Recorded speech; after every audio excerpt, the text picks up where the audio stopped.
మనం చాలా వరకు గ్రీస్ ని ఎల్లో కలర్ లో ఉన్నప్పుడు మాత్రమే చూసి ఉంటాము. నిజానికి grease red, blue, green, white, black colours లో కూడా వస్తుంది అన్న విషయం మీకు తెలుసా? ప్రతి కలర్ కి ఒక డిఫరెంట్ పర్పస్ ఉంటుంది. గ్రీన్ కలర్ గ్రీజ్ ఇది చాలా డ్యూరబుల్ ఇంకా ఈకో ఫ్రెండ్లీ. దీనిని ఫార్మర్ ట్రాక్టర్లు మరియు అగ్రికల్చర్ ఎక్విప్మెంట్స్ లో ఎక్కువగా ఉపయోగిస్తారు.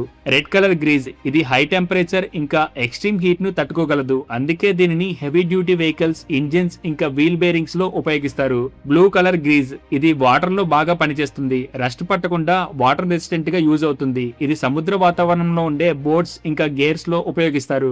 బ్లాక్ కలర్ గ్రీజ్ ఇది హెవీ ప్రెజర్ లో యూజ్ చేస్తారు. దీనిని మైనింగ్ ఎక్విప్మెంట్స్ ఇంకా హెవీ లోడ్ జాయింట్స్ లో యూజ్ చేస్తారు. వైట్ కలర్ గ్రీజ్ ఇది క్రీమ్ లాగా కనిపిస్తుంది. ఇది ఒక నాన్ టాక్సిక్ గ్రీజ్ కాబట్టి దీనిని ఫుడ్ ప్రాసెసింగ్ మిషనరీలో యూజ్ చేస్తారు. లాస్ట్ ది ఎల్లో గ్రీజ్ దీనిని జనరల్ యూజెస్ కోసం యూజ్ చేస్తారు. దీనిని ఎక్కువగా మెకానికల్ ఎక్విప్మెంట్స్, వెహికల్స్, ఆటోమోటివ్స్ ఇంకా ఇండస్ట్రియల్ అప్లికేషన్స్ కోసం యూజ్ చేస్తారు.